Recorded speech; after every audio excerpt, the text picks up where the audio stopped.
E que maravilha, minha gente. Você já reparou como a audição faz parte de todos os momentos de nossa vida? Da conversa com amigos ao som da natureza. Quando ela começa a falhar, pequenos sinais podem passar desapercebidos.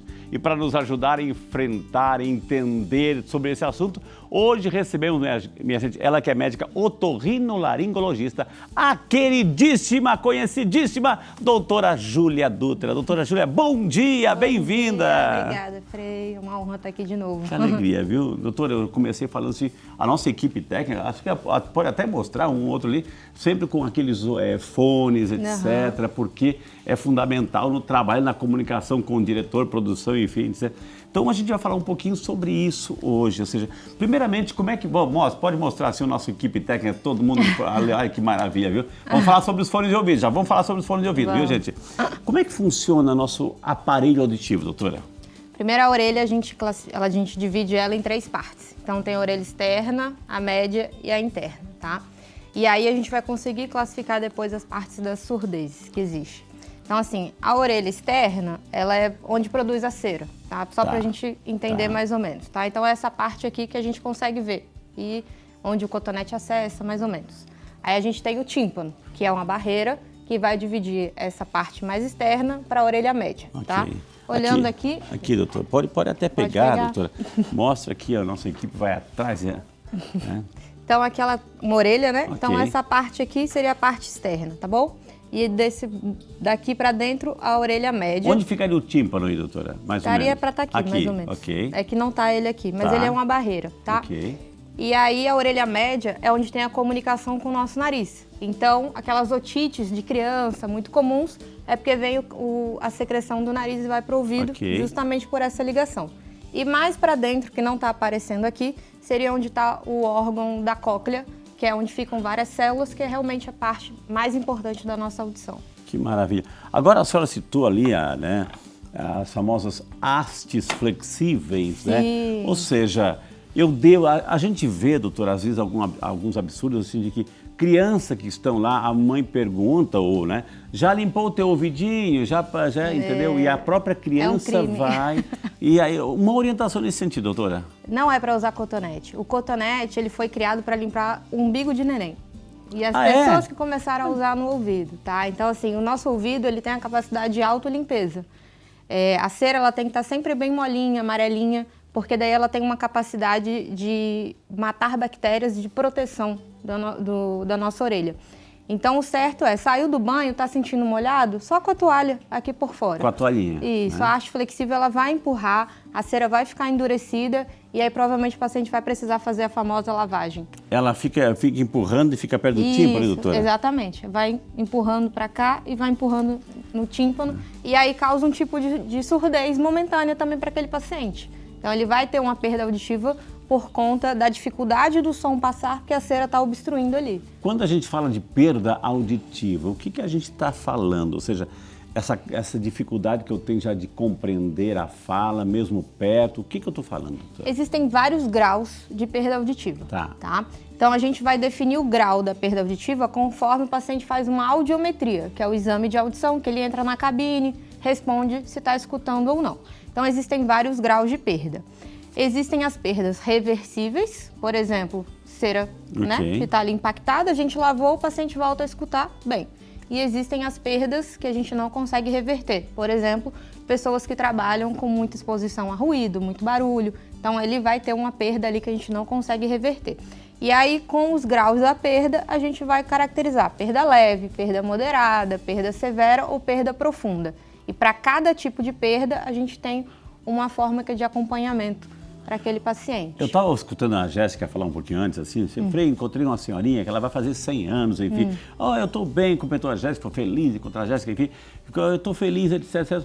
Com 100 anos, doutora, 100 anos. Eu só estou assim, a minha dificuldade é que não estou escutando bem.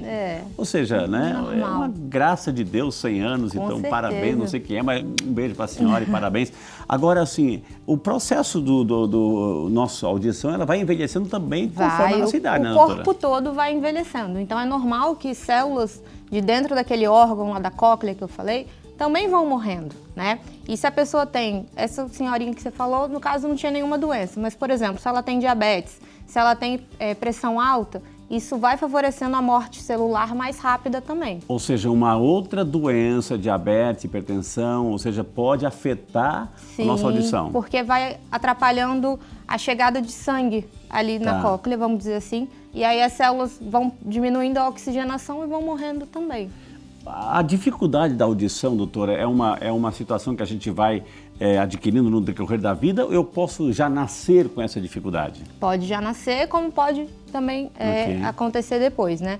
A questão da nascença, existem fatores genéticos. Infelizmente ainda a gente tem uma dificuldade nesse rastreio genético dos genes mesmo, vamos dizer assim. E existe uma triagem neonatal. Então, teoricamente, 100% das crianças que nascem deveriam passar por essa triagem. Infelizmente, não é o que acontece no Brasil ainda. Ou seja, tem um teste... Tem o teste da orelhinha, que todas as crianças deveriam fazer. Infelizmente, pelos dados que eu estava olhando recente, está mais ou menos 70% no Brasil. Então, está bem abaixo do que a gente gostaria ainda, né? Que deveria ser 100%. Agora, o que nós fazemos de errado que está prejudicando a nossa audição? Primeiro, altura de fone, né, de ouvido, igual você já falou. O ideal é que a gente use o fone na altura de até 50% do que ele é programado. Então, se você já está usando um pouco a mais do que isso, você pode estar piorando a sua audição, né?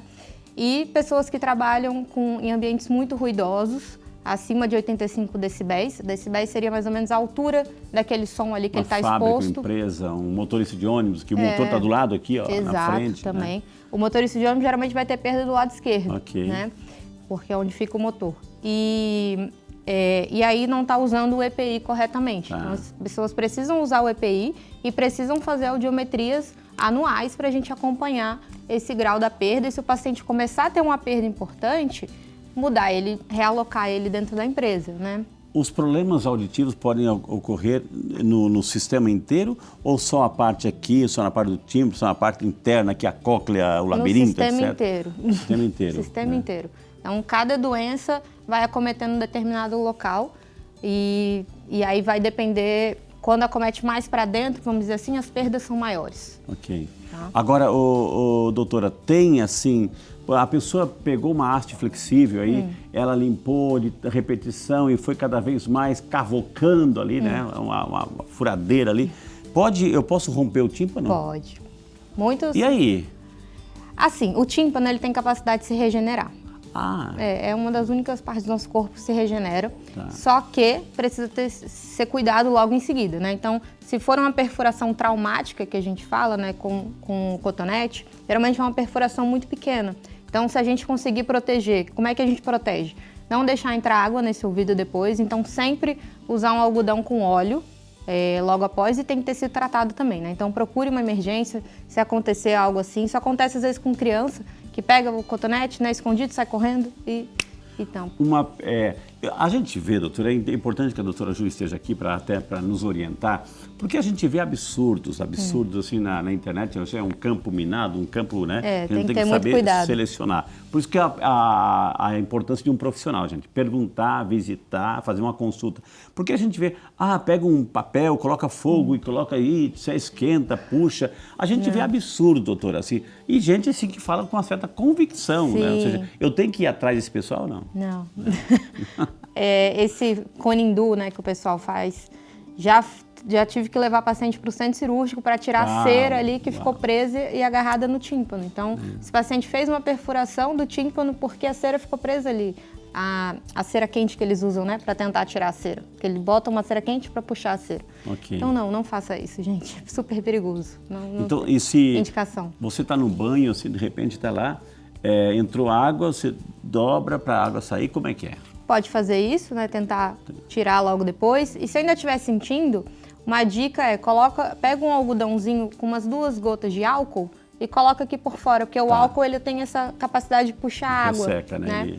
Até para pessoa que saiu da piscina e está sentindo também, ele ajuda.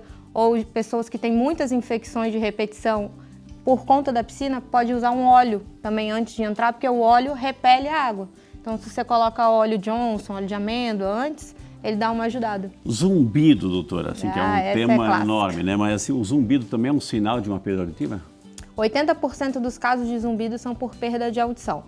Ou seja, não é todo zumbido que é pela perda, mas a pessoa precisa procurar um otorrino se tem zumbido para a gente investigar com uma audiometria e ver se tem alguma perda ali. Porque às vezes as pessoas chegam e falam, não, doutor, eu não tenho perda de audição nenhuma.